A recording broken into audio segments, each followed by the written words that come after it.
Hello and welcome to IGNOU BAPSH BPSC 110 का आज हम यूनिट नंबर 3 स्टार्ट कर रहे हैं, जिसका टॉपिक है global economy and financial architecture.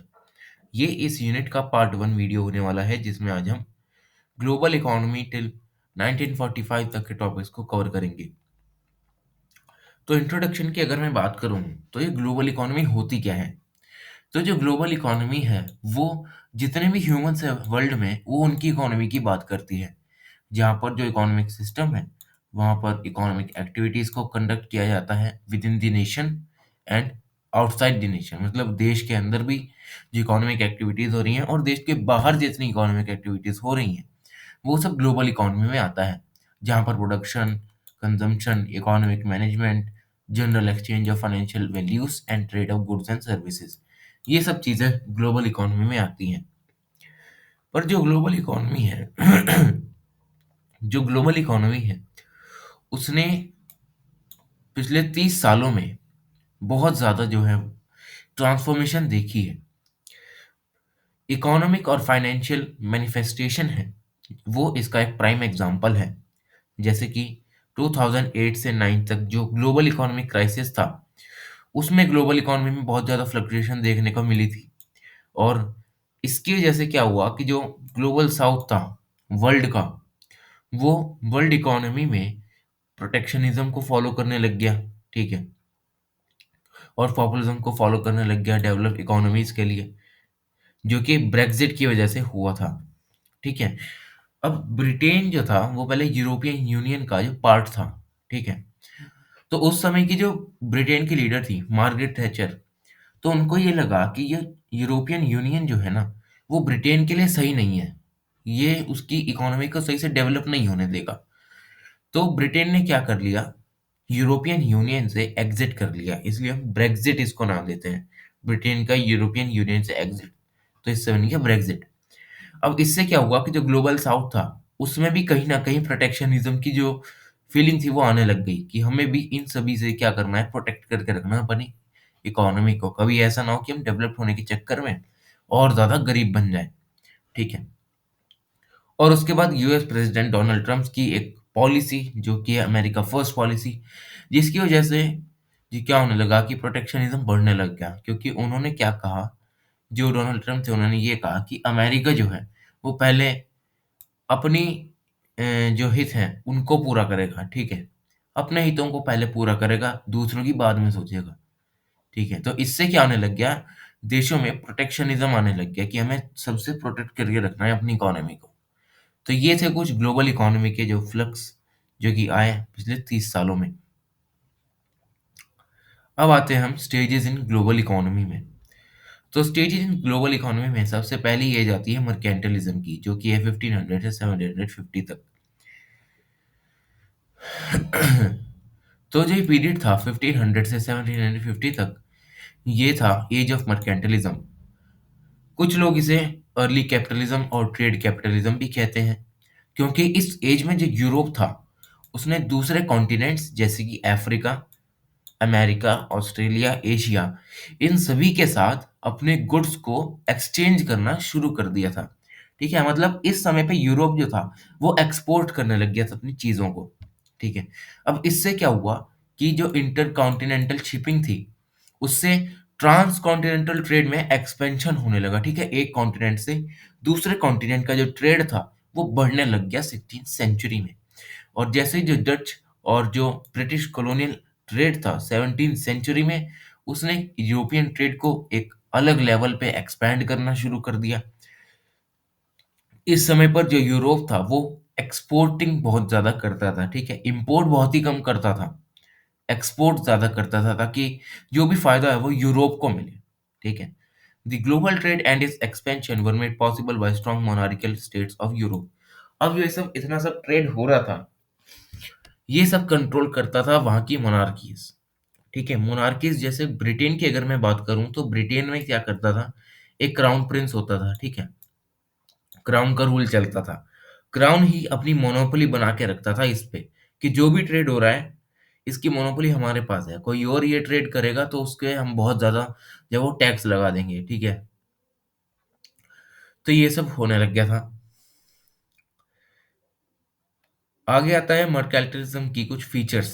अब ये जो मर्केंटलिस्ट इकोनॉमी आई यूरोप में 16th सेंचुरी में, इसके कुछ फीचर्स यहाँ पर बताए गए हैं। तो सबसे पहला फीचर है बार्टर सिस्टम डिसअपियर्ड, जहाँ गुड्स के बदले गुड्स का जो एक्सचेंज होता था पहले, कि एक सामान है उसके बदले हम दूसरा सामान ले आए।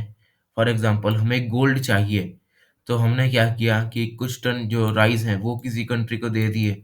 उससे क्या हुआ कि गोल्ड हमारे पास आ गया, राइस उसको मिल गए। तो ये हो गया बार्टर सिस्टम। तो ये सब सिस्टम अब यूरोप से जा चुका था। 15th सेंचुरी का एंड आते आते जो इंटरनेशनल ट्रेड था वो बढ़ने लग गया, और यहाँ पर जो राइज होता है करेंसी का वो यहाँ पर देखने को मिलता है। मतलब करेंसी जो है वो यहाँ पर मीडियम ऑफ एक्सचेंज के रूप में आने लग गई, कि मतलब अब जो करेंसी हम यूज करेंगे वही मीडियम ऑफ एक्सचेंज है, कोई बार्टर सिस्टम हम फॉलो नहीं करेंगे। और इसी वजह से जो यूरोपियन करेंसीज थी वो बहुत ही ज्यादा पावरफुल बनने लग गई। ठीक है। सेकंड है large and powerful nation states were form in Europe. अब इस समय से पहले जो यूरोप की सोसाइटीज थी वो प्रिंसिपैलिटीज में बटी होती थी, ठीक है, या कुछ फ्यूडल लॉर्ड्स के अंदर आती थी। तो इस सभी से क्या होने लग गया कि इन लोगों को जब पता चला कि एक्सपोर्ट इतना ज़्यादा हो रहा है, हम पैसे कमाना है, पैसे यूरोप कमा रहा है बहुत ज़्यादा, तो इन लोगों को लगा कि इकट्ठे होकर रहने में ज़्यादा फायदा है। ठीक है, बिखरे रहने से कोई फायदा नहीं होने वाला।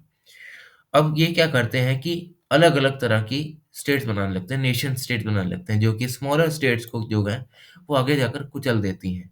ठीक है। अब जो लोग थे वो चाह रहे थे कि हम नेशन में आए, ठीक है, जहाँ पर कॉमन डिसेंट हो, लैंग्वेज हो, कल्चर हो, हिस्ट्री हो। ठीक है। अब इससे क्या हुआ, लार्ज नेशन स्टेट्स बने तो वहां पर लार्ज ब्यूरोक्रेसीज बनी, लार्ज आर्मीज बनी, अगर फ्यूचर में कोई वॉर होता है उसको लड़ने के लिए।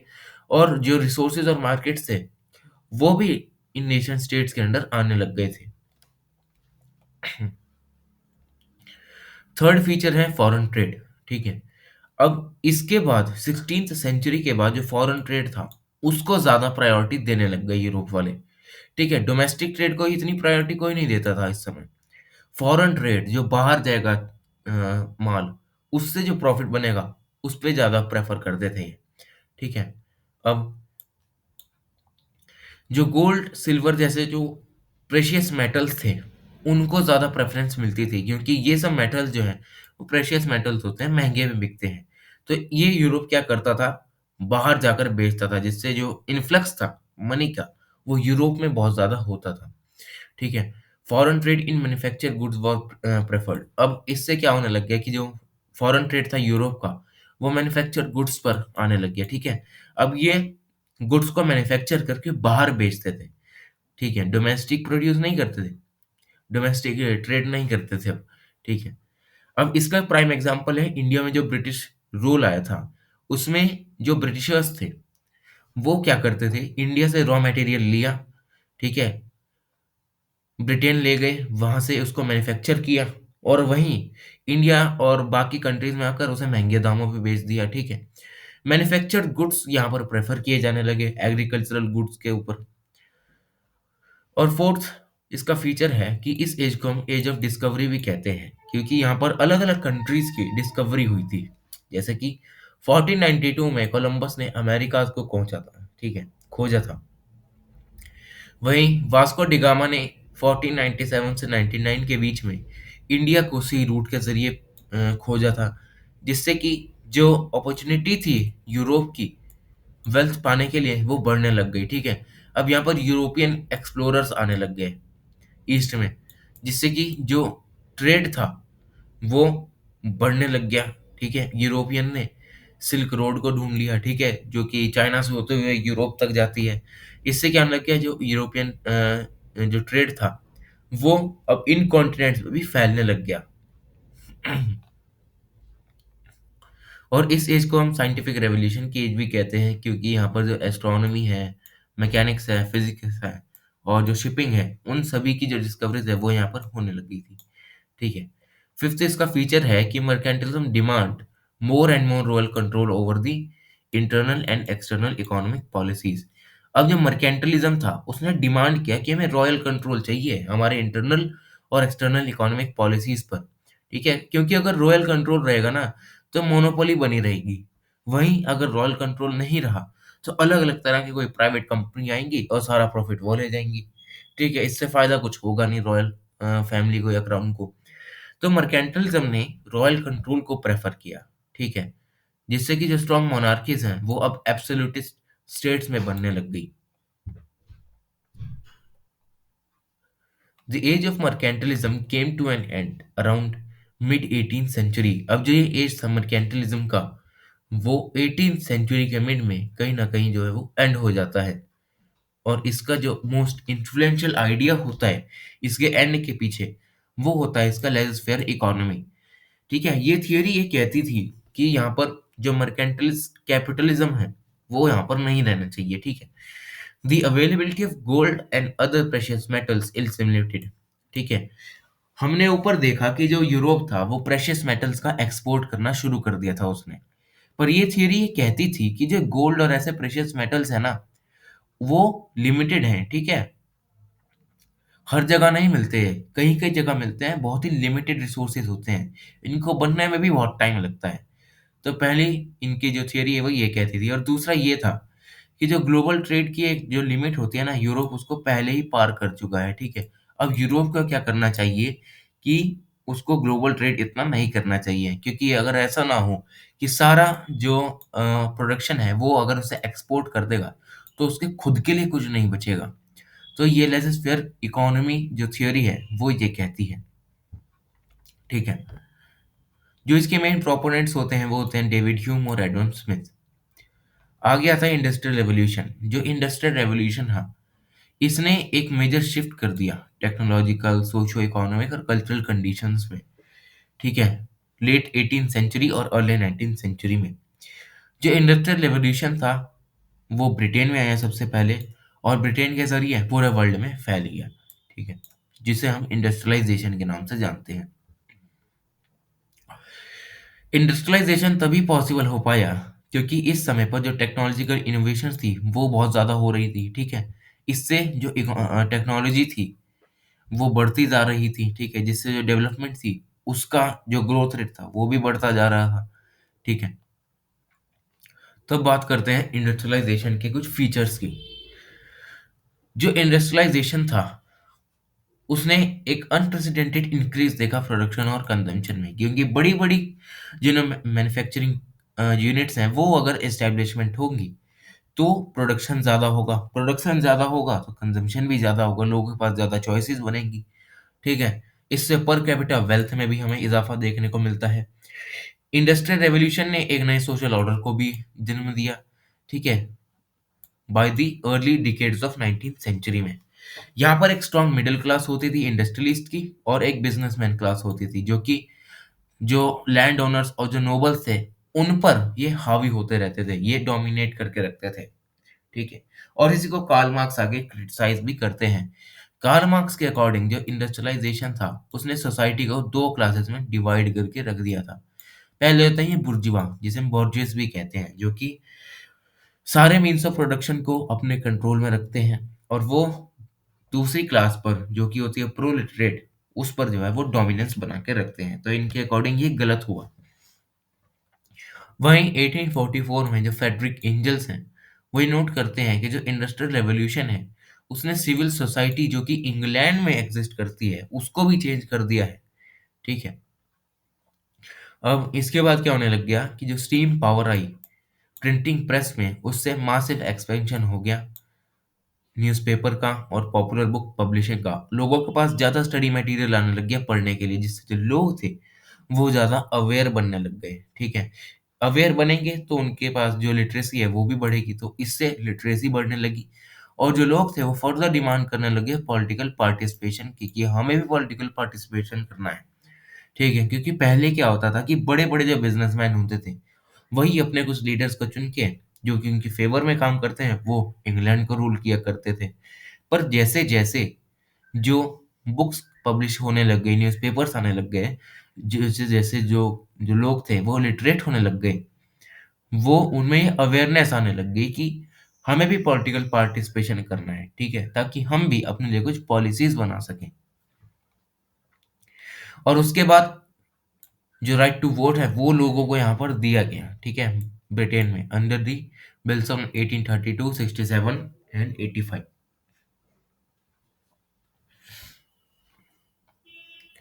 आ गया था global economy and trade until 1945, ठीक है।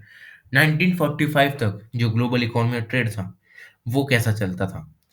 तो मर्केंटिलिज्म की एज में जब यूरोप ने गुड्स को एक्सचेंज करना शुरू किया था दूसरे कॉन्टिनेंट्स के साथ, ठीक है, तो जो ये चार कॉन्टिनेंट्स थे वो, उनमें क्या था कि यूरोप का जो इन्फ्लक्स था वो बहुत ज़्यादा बढ़ने लग गया था। अब यहाँ पर ये यूरोपियन प्रोडक्ट्स ही यूज़ किया करते थे।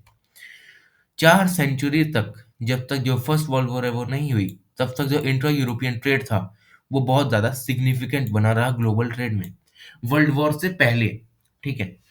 टेक्नोलॉजिकल इनोवेशंस जो थी ओवरसीज ट्रेड में वो बहुत ज़्यादा बढ़ने लग गई, कॉलोनियल एक्सपेंशन होने लग गया मिड 18 सेंचुरी से, ठीक है, जिससे कि जो यूरोप की ग्रोथ थी वो बहुत ज़्यादा बढ़ने लग गई।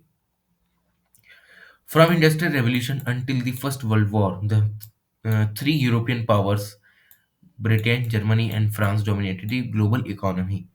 अब फर्स्ट वर्ल्ड वॉर और इंडस्ट्रियल रेवोल्यूशन में यूरोप की कुछ तीन ऐसी पावर्स थी जो कि ग्लोबल इकोनॉमी को डोमिनेट करके रखती थी।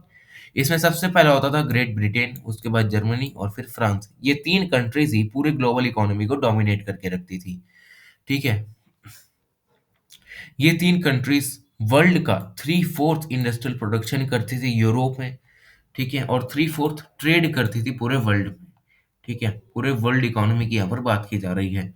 और जो ग्रेट ब्रिटेन था वो ग्लोबल कैपिटल मार्केट का यहाँ पर सेंटर था, जहाँ पर जो ट्रेड और फाइनेंशियल इनोवेशन थे वो यहाँ पर किए जाते थे, ठीक है। अलग अलग तरह के मेजर्स यहाँ पर अडॉप्ट किए गए, जैसे कि स्टैंडर्डाइज वेट सिस्टम लिया गया, ठीक है, कि वेट्स को अगर हम स्टैंडर्डाइज नहीं रखेंगे तो कहीं ना कहीं हमें नुकसान होगा, ठीक है। कॉइनेज यहाँ पर आने लग गया, मेजर्स यहाँ पर लेने लग गए लोग कि अलग अलग तरह के अगर हम मेजर्स लेंगे तो जो यूरोप की इकोनॉमी है उसको ज़्यादा से ज़्यादा फायदा पहुंचेगा, ठीक है। करेंसी यहाँ पर इस्टेब्लिश हो चुकी थी, बैंक रिफॉर्म्स आने लग गए थे, यहाँ पर एंटी प्रोटेक्शनिज्म होने लग गया था, ठीक है। एंटी प्रोटेक्शनिज्म का ये मतलब है कि प्रोटेक्शनिज्म से अब ये जो लोग थे वो हटने लग गए थे, क्योंकि शुरू में हमने ये देखा था कि ब्रेक्सिट के बाद से जो सारे देश हैं वो प्रोटेक्शनिज्म को फॉलो करते हैं, मतलब अपनी जो इकोनॉमी है उनको प्रोटेक्ट करते हैं पहले, बाद में दूसरों की सोचते हैं। पर इस समय पर यहाँ ऐसा नहीं हो रहा था, ठीक है।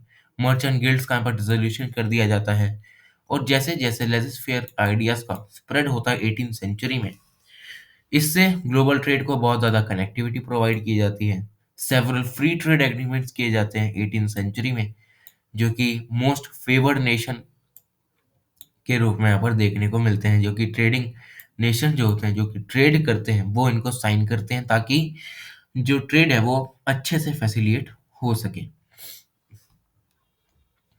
इससे जो लिबरलाइज्ड ट्रेडिंग सिस्टम होता है वो इंटरनल यूरोपियन ट्रेड और यूरोप का रेस्ट ऑफ द वर्ल्ड के साथ जो ट्रेड होता था उसको यहाँ पर बूस्ट कर देता है। एक नया इंटरनेशनल डिवीजन देखने को मिलता है हमें लेबर का, ठीक है। यूरोप एक्सपोर्टेड मैन्युफैक्चर प्रोडक्ट्स, अब यूरोप जो होता है वो मैन्युफैक्चर्ड प्रोडक्ट्स को एक्सपोर्ट करता है, कैपिटल को एक्सपोर्ट करता है, और इससे वो वापस क्या लेता है, रॉ मटेरियल्स लेता है उसकी कॉलोनीज से, ठीक है। इंडिया का एग्जांपल लेते हैं, ठीक है। कॉलोनीज से रॉ मटेरियल लेता है, अंडर डेवलप्ड रीजन से रॉ मटेरियल लेता है जो कि इनकी कॉलोनीज के अंडर रहते थे। तो अर्ली 20th सेंचुरी में जो दो इवेंट्स होते हैं वो ग्लोबल फ्री ट्रेड को डेवास्टेट करके रख देते हैं, मतलब इसको डिस्ट्रॉय करके रख देते हैं। तो जो पहला इवेंट होता है वो होता है फर्स्ट वर्ल्ड वॉर का, ठीक है। फर्स्ट वर्ल्ड वॉर जब होती है तो पूरी जो ग्लोबल इकोनॉमी होती है वो डिसइंटीग्रेट हो जाती है, ठीक है, अबैंडन्ड हो जाती है। जो करेंसीज होती हैं वो बहुत ज़्यादा नीचे गिर जाती हैं, उनकी वैल्यू जो होती है, ठीक है। गोल्ड के दाम बहुत ज़्यादा बढ़ जाते हैं, ठीक है, फर्स्ट वर्ल्ड वॉर के बाद। इस समय पर जो यूरोप था या जो पूरा वर्ल्ड था उसको रिकंस्ट्रक्ट करना बहुत ही मुश्किल हो जाता है। इससे जो ग्लोबल इकोनॉमी होती है वो कहीं ना कहीं जो है वो डिस्ट्रॉय होने लगती है। जो ग्रेट डिप्रेशन आता है 1929 का, वो एक सेकंड ब्लो होता है ग्लोबल फ्री ट्रेड के लिए, जहाँ पर जो ग्लोबल वॉल्यूम थी ट्रेड की 26% से जो है वो 38% पर गिर जाती है। ठीक है। मेजर यूरोपियन जो इकोनॉमीज होती हैं वो नेशनलिस्ट इकोनॉमीज बन जाती हैं। ठीक है। प्रोटेक्शनिज्म को फॉलो करने लगती हैं, ट्रेड डिस्क्रिमिनेशन करने लगती हैं। ठीक है। पर जब वॉर एंड होती है तो यूरोप ये देखता है कि अब जब से यूरोप की ये हालत हुई है तो इसमें दो तरीके के लोग जो है सामने आए हैं। पहले हैं लिबरल कैपिटलिस्ट और दूसरे हैं कम्युनिस्ट कैंप। ठीक है। अब जो लिबरल कैपिटलिस्ट होते हैं वो चाहते हैं कि जो गवर्नमेंट है, ठीक है, वो हमारे ऊपर किसी ना कि कोई भी तरह की जो है रोक ना लगाए ग्लोबल ट्रेड के लिए, हमें उनको जो है वो कंट्रोल करें ग्लोबल ट्रेड को। और दूसरा होता है कम्युनिस्ट कैंप, जो कि जहाँ पर जो गवर्नमेंट है वही सारी इकोनॉमिक एक्टिविटीज को कंट्रोल करे। तो ये यहाँ पर यूरोप में चलना चालू हो जाता है। इससे जो ग्लोबल इकोनॉमी होती है उसमें बहुत ज़्यादा चेंजेस आने लगते हैं। ठीक है। इससे जो ग्लोबल ट्रेड था जो पहले यूरोप से होता था अब वो यूनाइटेड स्टेट्स की ओर टिल्ट होने लग जाता है। ठीक है। अब जहाँ पर जो ग्रेट ब्रिटेन, फ्रांस और जर्मनी जैसे जो देश थे वो पहले जो डोमिनेशन करके रखते थे वर्ल्ड इकोनॉमी का, ग्रेट डिप्रेशन के बाद वो यहाँ पर सब हट जाते हैं। ठीक है। नीचे गिर जाते हैं। और वहीं जो यूएस हो गया, कनाडा हो गया, जापान हो गया, वो अपने ग्लोबल मार्केट में इंक्रीज देखने को मिलता है उन्हें। ठीक है। अपना शेयर वो इंक्रीज करने लगते हैं। और सेकेंड वर्ल्ड वॉर के बाद जो यूरोप है वो आगे आता है यूरोप की हेल्प के लिए। ठीक है। वो मार्शल प्लान को लॉन्च करता है ताकि जो यूरोपियन कंपनीज हैं या यूरोपियन इकोनॉमीज हैं उनको रीबिल्ड कर सके, ताकि जो यूरोप है वो फिर से ट्रेड में आ सके। तो कंक्लूजन में ये निकलता है कि जो मार्शल प्लान होता है वो सक्सेसफुल पाया जाता है यूरोप के लिए, जिससे कि जो एक्सपोर्ट लेड इकोनॉमिक ग्रोथ होती है यूरोप की वो वापस आने लगती है। ठीक है। तो ये था हमारा पार्ट 1 इस सीरीज नंबर 3 का। Thank you so much.